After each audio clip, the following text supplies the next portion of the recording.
네, 유엔 안보리가 새로운 대북 제재 결의안을 만장일치로 통과시켰죠. 관련 내용 전해주시죠. 네, 그렇습니다. 그동안 대북 제재에 반대했던 중국과 러시아도 찬성표를 던지면서 북한의 ICBM급 미사일 발사를 제재하는 새로운 대북 제재 결의안은 만장일치로 통과를 했습니다. 15개 안보리 이사국 대사들은 조금 전 유엔 본부에서 회의를 열고 제8차 대북 제재 결의안을 통과시켰습니다. 이번 유엔 안보리 대북 제재는 결의안 2371호로 명명이 됐습니다.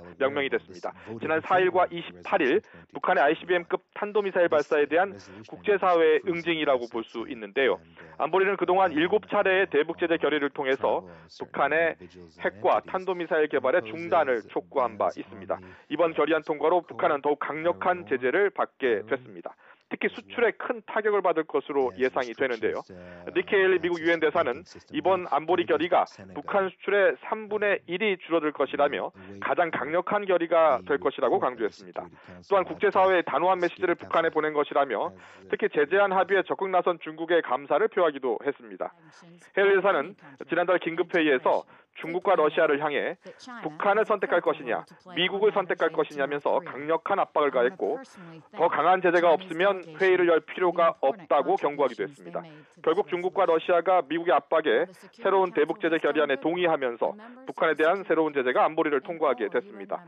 유재희 중국 대사는 그러나 육자 회담 등 대화를 통한 해결을 거듭 강조했습니다. 북한의 핵실험과 미사일 발사를 규탄하면서도 긴장 완화를 위해서는 한미연합훈련 등 양측이 자제할 필요가 있다는 겁니다. 특히 사드의 한국 배치는 한반도 긴장 완화를 해친다면서 반대했으며 대화를 통한 해결을 거듭 강조했습니다.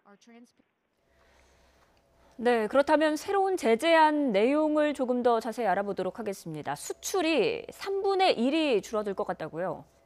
네, 그렇습니다. 새로운 대북 제재안을 보면요. 석탄뿐 아니라 철광석과 납, 해산물까지 수출을 전면 금지하도록 했습니다. 약 연간 10억 달러, 우리 돈 1조 1천억 원가량이 될 것으로 보이는데요. 30억 달러 정도 되는 북한의 연간 수출의 3분의 1에 해당하는 엄청난 규모입니다. 핵과 미사일 프로그램에 들어갈 수 있는 자금줄을 막겠다는 건데요. 특히 석탄의 경우 지난해 11월 제재 때는 수출 상한을 정했지만 이번엔 전면 금지하도록 했습니다. 또 북한의 또 다른 돈줄인 해외 노동자의 추가 고용, 합작 투자도 모두 금지했습니다. 안보리 제재 대상도 확대해서 만수대 해외 개발 회사를 비롯해서 기관 4곳, 또 단군 무역회사의 장성남 등 개인 9명을 추가했습니다. 다만 북한 정권의 생명줄로 여겨지는 원유 공급 차단 조치는 중국과 러시아의 반대로 포함되지 않았는데요.